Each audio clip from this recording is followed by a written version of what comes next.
Um,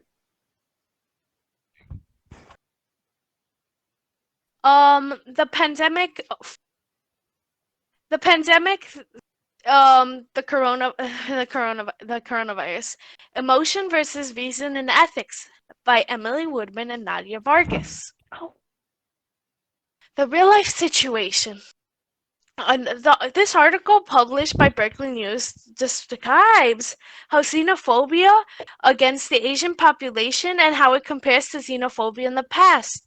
It states that there is this increase of Asian discrimination because of anti-immigrant bias in the United States, as well as the insensitive jokes and the memes surrounding the coronavirus. In recent times, this deadly disease called the coronavirus is globally at large, and a thing that plays into a heavy role on our perspective is the media, and it kind of dictates how we choose to carry things on. Um, in the case of the coronavirus, the article describes the media's role in causing this anti-Asian xenophobia. Social media and newspapers and magazines are able to portray this negative stigmatism through the use of memes and comics. The article discusses the idea that there's this like the history of actions against Asians in regards to health issues.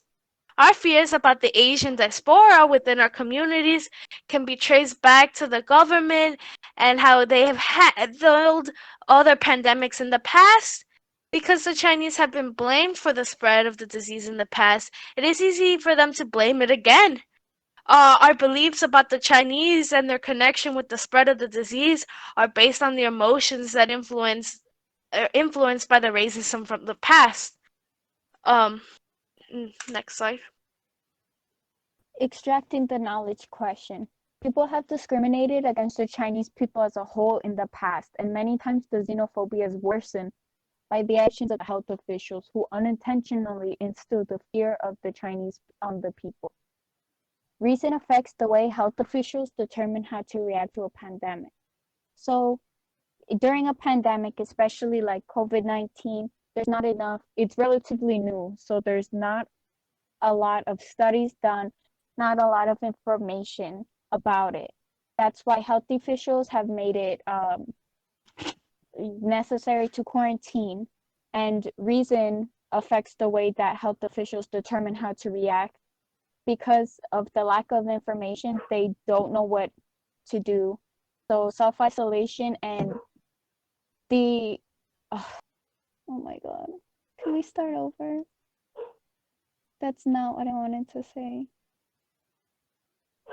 You could just cut this out, right? I could try, yeah. I'm so I sorry. could probably could. Keep going. I'm so sorry. Okay. Extracting the knowledge question. People have discriminated against the Chinese people as a whole in the past, and many times the xenophobia is worsened by the action of the health officials, who unintentionally instilled the fear of the Chinese on the people. Reason affects the way that health officials determine how to react to a pandemic. Very little information is known about COVID-19, as many pandemics start out, there's very little to no information about it. The only thing that health officials know is that it originated in Wuhan, China, which causes, the xenophobia around the Chinese people. Uh, reason reason comes into play here because of the little to no information about COVID-19, besides the fact of where it came from. So yeah. Also, emotion affects the way that the population treats the Chinese. So because there's very little to no information besides the origin of COVID-19, that makes people very hesitant and wary about the Chinese people. They know they they know that the virus is very new and deadly, which causes fear. And this fear is um, also caused by the health officials and the way they go around by giving the information that they do know about COVID, that it originated in China, which instills the fear of Chinese people to the rest of the world. They kind of associate the Chinese with the COVID-19, which leads us to the knowledge issue, which is in what ways do emotion and reason affect the way the world treats a widespread pandemic? And this knowledge issue leads us to the knowledge question. To what extent are ethical beliefs based more on emotion rather than reason? Next. Development one, the first perspective. Rational knowledge is knowledge that we believe is true because we think it's reasonable, and it fits into other things because we know that it's true. It's more theoretical than empirical knowledge because empirical knowledge is more science based, and it can't often be this like it can't often be like experience with senses. So in our first perspective, we go into how during Hurricane Katrina at Memorial Medical Center in New Orleans, the doctors at the location had to perform triage due to not having enough medical equipment, due to it being like a natural disaster that came out of nowhere. So they had to, under these pressures, had to put people down or decide who gets what. Rational knowledge can be noted when doing triage as they put down the people and the animals, they had to justify why they did it. They they did this through the rational knowledge, gaining knowledge by what seemed reasonable by putting down the dogs and then the humans. This to further explain this, it kind of it talks about how like during the triage, they noticed that because of the heat, they had to put down like the animals, and then they had to like make certain decisions about how what humans should get what. So it kind of shows that they had to justify with like logically whether who would get a certain item over another one, and it shows how their reason caused the actions that they did. Next slide. Development one, second perspective, relativism. If you have a relativist outlook, you kind of believe in that the areas of knowledge, such as like history and ethics, are they have these malleable truths that depend on the perspective of the person or society studying them. It refutes the idea that like an object of knowledge, because a thing can never be attained due to our indefinitely varied way of perceiving the world. Uh, to give some more context, in the hospital, they had gone a while without receiving help. So when it started to get hot outside, they also suffered, and they noticed that the pets that they weren't doing so good. So they had decided to put them down because they wouldn't want to see them suffering. And then when they wondered how to deal with the patients, so they decided to do something similar to the animals to decide who gets what. Relativism could be mentioned in this situation because the one of the nurses was killing the dogs, and to the patients putting them out of the misery in a similar manner. This action can outside if you're outside, this action makes me seem immoral because how everyone views the world differently. Someone may think that the killing of the dogs may be inhumane, but the nurses during the situation thought that they were helping the dogs out because they saw that they were suffering due to the heat. All the decisions are relative to each person because of their outlook on the concept or an action. So because of the perspective that they were going in, which was like they had this pressure of they're in this natural disaster and they have to make certain choices, and so their perspective and their outlook, they thought that they were doing something that could help or benefit the lives of others. So it shows how they it shows how they have this reasonable perspective because of the situation they've undergone. Next slide. Development one, mini conclusion. Reason plays a big factor in the motivation behind what someone does. While in Katrina, the doctors that worked there had to make these serious choices in regards to patients. For example, when they had to decide what patients would get the breathing, or not, or the respirators, or not get the respirators. These are tough choices that they had to undergo. But reason was something that would enable the choices as they tried to get the best outlook that was logical. So because of the perspective that they underwent, or the pressure in which they were facing at the time, they had to have this big reason or motivation behind what they would do towards in regards to the patients. Next slide. Development two, first perspective, deductive reasoning. Deductive is a form of reasoning in which you go from a general rule to a specific rule. If you have to, if it gives you like it's based on like a certain knowledge of it, in a sort. Um, throughout, in this case, throughout the 1990s in Rwanda, they had underwent this genocide between the Hutus and the Tutsis. The Hutus had this bias, and they were fed information by politicians that said that the Tutsis didn't belong and that they were dangerous. The genocide between the Hutus and the Tutsis caused by this authority worship of the European colonists, which also categorized them. As a result, it gave the Hutus and the Tutsis a reason to believe one could be better than another, because they were told that one race had one certain characteristics and the other had a different one. In the TOK terms, one of the ways of reasoning is deductive reasoning, and within that there's the law of identity, which is the which a law identity is basically saying if A is A, or if banana is banana. So if you're told that you look a certain way, and that means you're a Hutu, then that means they'd identified as that. So the colonists, in a way, they use the law of identity to identify those living in Rwanda. So in relation to this genocide, the Rwandans were categorized by this law, and because they were told this kind of like category and then fed information by the politicians and in a way the news sources too, it kind of gave them they gave them a reason to like commit that or undergo the genocide, because for instance the Hutus were fed information saying that the Tutsis didn't belong and that they were also threatening their land. Um, Development two, second perspective, informal fallacies. Um, Informal fallacies is like the fallacies can either be illegitimate arguments or irrelevant points, and they're often identified because of the lack of evidence that supports the claim.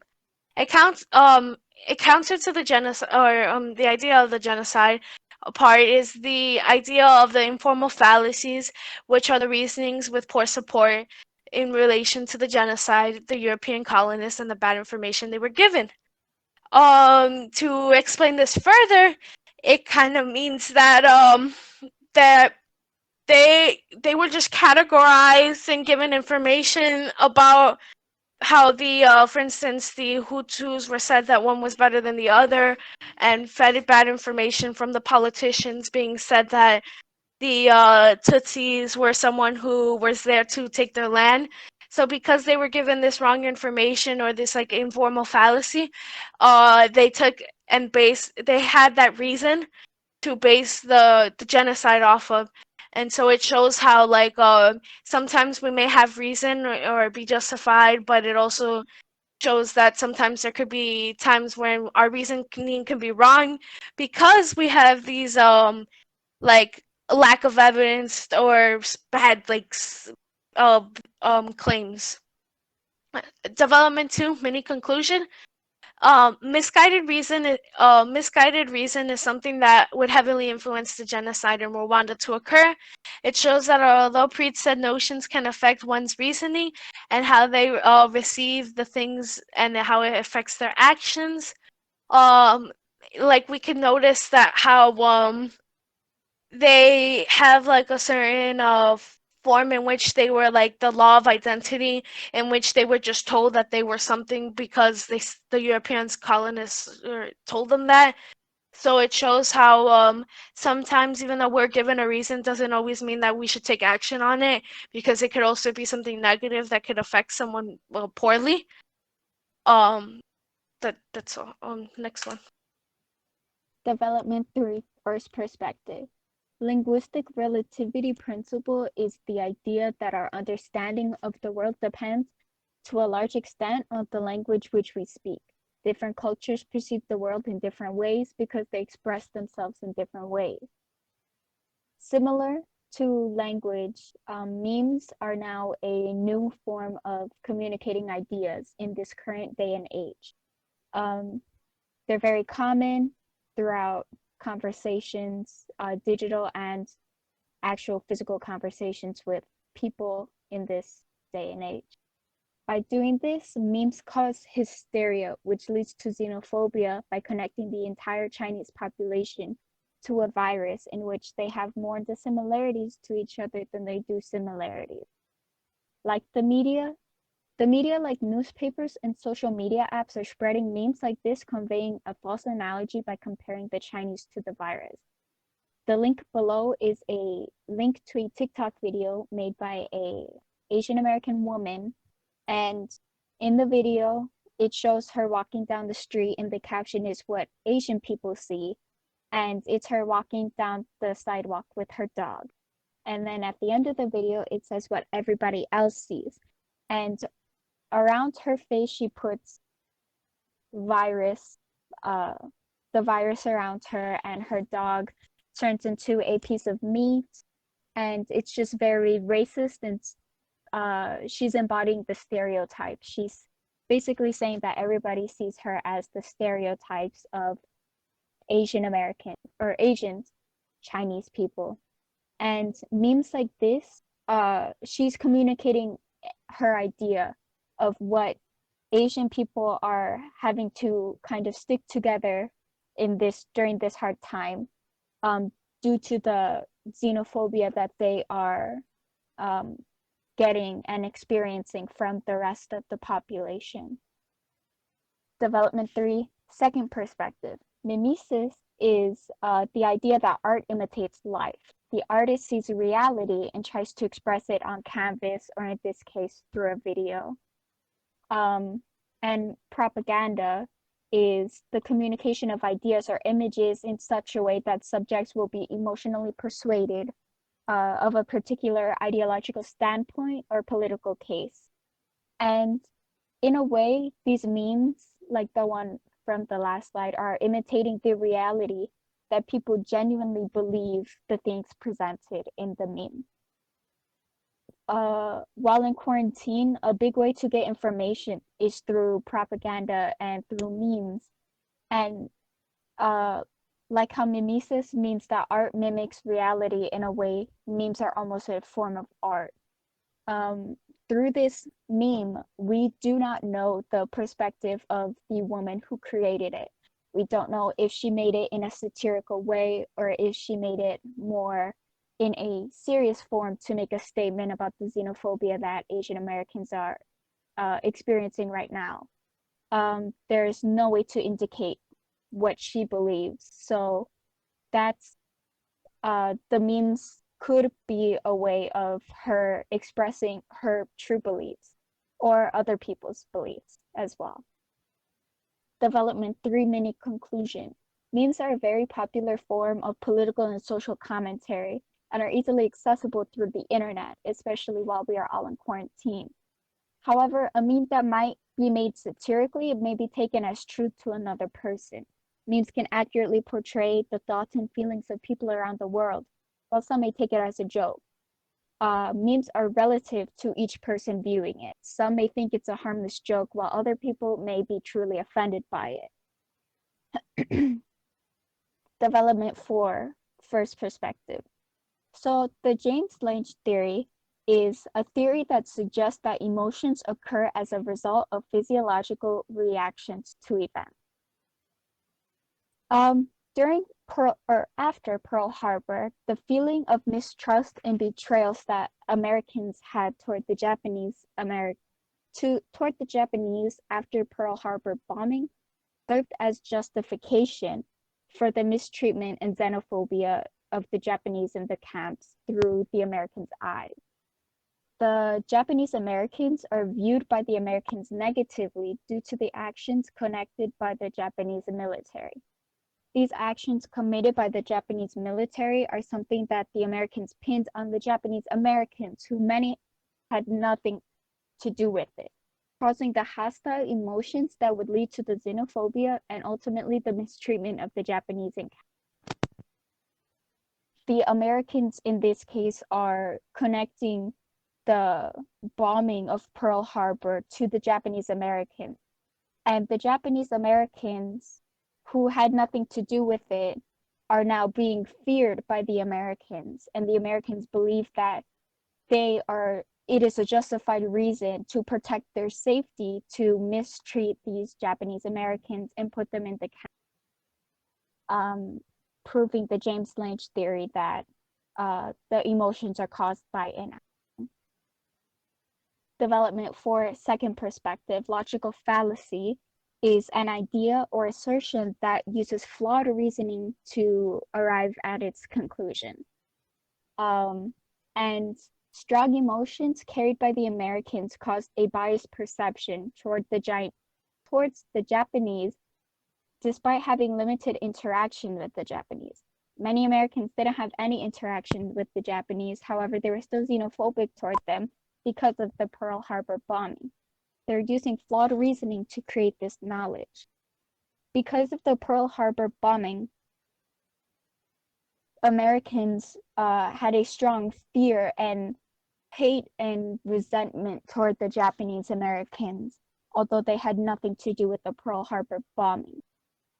This is irrational and illogical, or logical fallacy. Development for mini conclusion.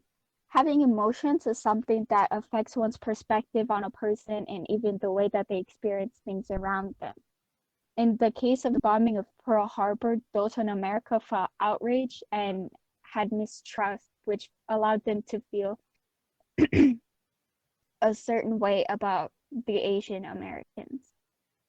The conclusion to the knowledge question that we mentioned in the beginning of the slide. Overall, our ethical beliefs and decisions are based on both emotion and reason, but more so emotion in this case. Emotions like fear cause people to think irrationally, causing their actions to be based off of what they're feeling. Because there's not a lot of information about COVID-19, people don't have a lot of information to go off of and to think about, making their emotions determine the way they act rather than reason. Next. Connecting the knowledge question to other real-life situations. In this real-life situation, we have the Ebola virus. In the real-life situation, it describes how the Ebola virus caused the Americans to panic and cause xenophobia against the Asian, African Americans or Africans in general. The significance of the real life situation as it shows how different factors play into how one feels about a topic. For instance, in the example of the COVID-19, emotions are caused by what is being shown by the media, inflict the viewer to have this biased emotion towards the Chinese. In the real life situation, this could be connected to the Ebola virus, as the media outwardly blames African immigrants for the virus due to it being the origin point. And the exposure caused the public's emotions to take over them and prejudice towards African immigrants to occur. When the epidemic first occurred, many Americans panicked and feared getting the virus. It shows that there is these emotions that would overrun the reason, allowing the xenophobia to occur against the African Americans. Despite them not having this connection to the virus, like personally. This is it portrays how, like, not how depending on how previous knowledge or present knowledge is presented, it could affect the perception and eventually the actions of one. It shows how people's emotions about like a situation that they are cause this that can cause this like irrational xenophobia in both the COVID-19 and the Ebola outbreak, which is the real life situation, as well as like many other like medical cases such as the SARS or the yellow fever outbreak in the United States. Um, yeah, um, these are our sources, I and that think is we all. should end it by saying thank you for listening to our TOK presentation. Thank you for listening. Supposed to All finish right, I'm gonna tell Craig it. to leave. Bye, Craig.